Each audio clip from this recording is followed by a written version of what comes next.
Good morning and welcome to your Farm and Home Show. I'm Kristi and this morning we're visiting with Kristin Hildabrand. She's Warren County's Extension Agent for Horticulture. Good morning, Kristin. Good morning, Kristi. Well, I am so happy you're here because today you are going to make a local pizza for us. Yes, I'm so excited. So this is a garden fresh tomato pizza. It's actually one of the featured recipes in our food and snack nutritional calendar. So I thought it would be something, a great way to, I feel like when we've got local seasonal produce, the flavor's so good and you can never go wrong if you have that featured with a pizza. Yes, and anytime we can support our local farmers, it's always a win. Yes.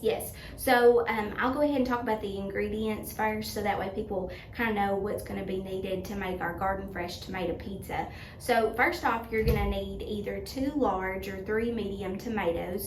What you're going to do with those is go ahead and slice those either into 1/4 or 1/2 inch slices, and then you're going to go ahead and halve those. With those tomatoes, there's a lot of water content to them. So what you're going to do is take some paper towels and line it on a baking sheet, and then after you cut that, let that those juices kind of soak up into it. Go ahead and after you've halved them, to sprinkle them with a little bit of salt, and that just further takes out the water, so that way when it goes on the pizza it'll do really well. So after you've done that step, you're ready to move on to your pizza crust. You either have the option with this recipe, you can do one that you have to mix up and kind of put it out on a plate, and if you do that, that's fine. I took a step out because I know at our household it's really busy, so I went ahead and bought a store-bought pizza crust. So whatever fits your time for that particular night, do that. But the way that we're using the store-bought pizza crust is basically we've done a little bit of olive oil just around the outside, and then we're going to assemble our sauces and things on top of it. So our next step is to go ahead and do our sauce, which is mainly a lot of cheeses. So in our mixing bowl, we have added 2/3 cup of ricotta cheese, and this is the low fat option. If you don't want to use ricotta cheese, you can certainly use cottage cheese in place of that. To our mixing bowl, we're also going to add 1 cup of shredded mozzarella cheese right on top of it. And then just for a little bit of some seasoning, we're going to add a teaspoon of garlic powder. Now, one of the other options with this recipe is that if you're using basil, so you either can have the dried basil option or you can use fresh. And we are using fresh with this particular recipe today, so we're only going to add it as soon as our ingredients are all the way baked, so it's going to go on very last. So just make sure that you know that going into it if you're using dried or fresh.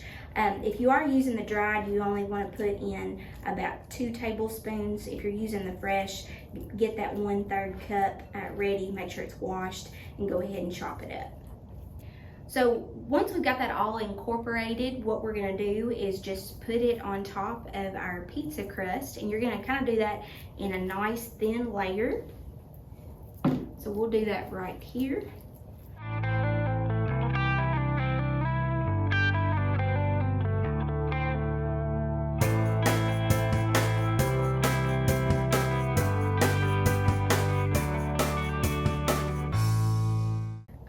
Now, the next part, once that's nice and covered, you're gonna add in layers, you're gonna add your tomatoes and onions right on top in a layer.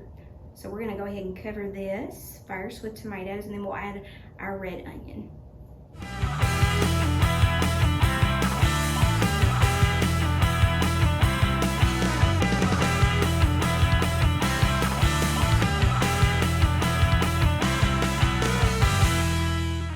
Once you've added all of your tomatoes and onions, you're just going to sprinkle that evenly with a little bit of pepper for just a little bit of seasoning.